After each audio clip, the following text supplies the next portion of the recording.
So now let's talk about the fact that Taylor is blame shifting again. And I think this is why I feel so frustrated with her, because your world just got crumbled, right? Like your world literally just imploded. Everything imploded. The video's out now. Everyone sees it. Your kids are seeing it. Your family's seeing it. Your exes are seeing, your friends are seeing it. The world sees it, and you lost all these jobs, and you're going to continue to lose all these jobs. So this would be your moment. Any PR person would say, this is your moment to be quiet, listen, and apologize. Not one of those things has happened. Not one. So when you see that kind of behavior, you're seeing someone that says, like, yeah, so what? So what I do that? And I can't feel bad for people like that. So I get a lot of comments, you should have more empathy. But how do I have empathy for someone that doesn't even seem upset? She's walking around like everything's fine.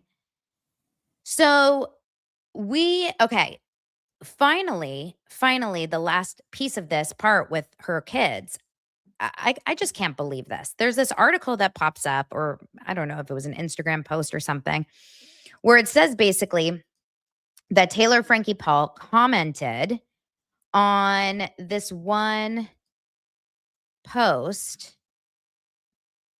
about her kid. And essentially what she says, I have the picture here of the comment that she actually left. She said, the worst part is my daughter having to relive and see it all over again years later after extensive work with her and apologies to her about that night. And my baby boy's birthday was taken from him. Okay. Well, I'm just going to say, uh, how do I do this without saying cold? Yes, and like, it's like full on improv. Yes, and because my frustration with this statement, and I know it's just a comment on a TikTok, but that's right now how she's communicating. My problem with this is that the worst part is that her daughter has to relive something that happened to her, not the fact that it happened to her. The worst part is that you were in a situation where you let your emotions take over your physical body and you put your daughter in danger. And now your daughter has to relive that. The worst part is not the fact that Joe Schmo's watching the video. It's that your daughter has to see on video what you did. And that's understandable. Like, I get that 100%.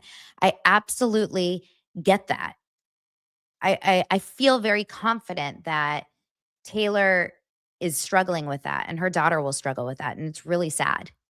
But then why 3 weeks ago, you did it again in front of another kid? Why then were you able to 3 weeks ago let all of that extensive work and all of that struggling with your 3-year-old daughter at the time, who's now 8, how did you go through all of that horrible chaos, work on her extensive work and apologize to her and everything? How the hell did you do it again? That's the part that, like, that's like me saying I feel so bad for, having wine. I can't believe I did that, or drunk driving, and then I do it again the next week. You have to learn from your lessons. The worst part is not your daughter seeing the tape. The worst part is that you are still not in control of your emotional stability, and your daughter has to deal with that. That's the worst part. So either don't say anything at all, or say, I feel absolutely horrified that my daughter has to see me act that way, as she knows that I am changed and I've done so much work and I love her more than anything. It's this consistent blame shifting. It's this consistent, like, it's the video's fault. It's Dakota's fault for releasing the video. It's Dakota's fault for filming the video. It's the daughter's fault for sitting in the couch in that one section when she's throwing chairs. It's that one thing. It's the this. It's the that. It's ABC's fault. It's Hulu's fault. And there's never a moment where she's saying, I am seriously in need of help. Like, I want to go to a treatment center. I want to Raquel Levis this away. I want to go to a Arizona Sedona situation for 75 days, and I want to heal myself. What Kelly Wolf did, for example, with her kids, and we all saw that on Instagram, like we saw that spiral, and it was totally affecting her kids who are much older than Taylor Frankie Paul's kids. What she did publicly was so humiliating and was so tragic and was so awful. And yes, she has mental struggles. And yes, I think there was substances with Kelly Wolf too. But ultimately, she went and got help. And she's still quiet, right? Months later, she tried to heal herself. She's actually working on herself. I believe, my guess, since she's not posting all of her chaos online, is that she's still working on herself. That's accountability. Taylor is not taking accountability. I don't care however way you throw it. Because shit stuff will always happen to us. Like, we will always be put in a situation where we meet dangerous people, narcissistic people, manipulative people. We'll be put in situations where we lose a lot of money, or where we lose a job, or where a family member unfairly gets diagnosed with some horrible disease, or where a dog runs in the street and gets hit by a car. Like, we're always going to be in shitty situations as human beings, but that can't be the excuse to then go murder someone or beat someone up or do something horrendous to someone else. Like, you have to have control over yourself. So that's where I go with that. And I saw earlier that one comment said, I can't listen to this. Donna is a hater. And to that, I say, yeah, I hate people that don't take accountability. You're right. I hate people that are the perpetual victims, because Taylor Frankie Paul built her career on vulnerability and admitting her flaws early on in the show. And this whole like new take of hers, which is like, what are you pissed off about? What do you expect? Me to stare at the wall? She's not going to win any fans doing that. That's just my take. But I do actually really want her to learn from this. I just don't know if her versions of the story are teaching her anything right now. We'll see. Okay, so let's move on to one little other piece about Taylor Frankie Paul, and this is about a story that got leaked about how she handled, because we'll never see the footage from the Bachelorette, and how she handled the Bachelorette. And I guess there was a moment where she was asked about her domestic violence arrest on the show.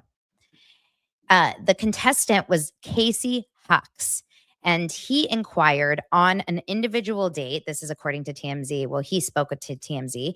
He inquired about her domestic violence case because he knew about it. I mean, this is public, right? And he had not seen the video, of course, at the time because it just was released, but he definitely did ask questions about it. And what he had to say was, hold on. What he had to say was that during this conversation where she asked him, he asked her, she had a full-fledged meltdown, stormed off the set. And this guy who's dating someone to potentially fall in love with and spend the rest of your life together, I mean, isn't that the goal? He asked her about her arrest because he says it was his hope of gaining an understanding of what life lessons she might have gleaned from the unfortunate series of events. And him saying that, I would love to know. I know that you had this big issue with your ex. Like, where have you gone from that? And have you learned anything? And what does that mean for your future? And if you argued, how do you handle your arguments? I mean, these are all such legitimate questions to ask of a potential love partner. And by the way, can you imagine on The Golden Bachelor? Do you guys remember with freaking Gary? Gary, hello, I'm Gary. AI Gary. Remember with Gary how he lied about being a restaurateur or something, and he actually was working as a janitor or something. He had some weird ass lies. He was a big shady McShade. But can you imagine if he had been arrested for DV 3 years prior? And then a woman who's about to marry him, or potentially, she's there to meet him and get married, goes to him and says, Gary, I'm just curious. I know I Googled, I saw that you were arrested 3 years ago for a domestic violence incident with your girlfriend at the time. Have you done any work since then? Have you learned anything since then? Have you this? Have you that? And he's like, I'm not talking about this, and stormed off the set. Can you imagine if that actually happened? We would hate him. Well, we wouldn't even allow him to ever be on The Bachelor. So The Bachelorette is so insane. They're just insane. Like, ABC's insane for doing this. Like, what did they do this for? They literally were hoping to not get caught. Come on, she makes the other network so much money. Let's just hope no one sees. No one sees. And then they ask her one question that she doesn't like, and she storms off. Because we've all seen Taylor, Frankie, Paul. That girl is not a grown-up woman. Okay? Yes, by age, she's a grown-up woman. She's immature. She's a little kid. And if you see her in a scene with her mom, you'll immediately understand. She reverts to being 12, 14 years old with her mom. Mom, F you. Mama. That's your Bachelorette. Shocking.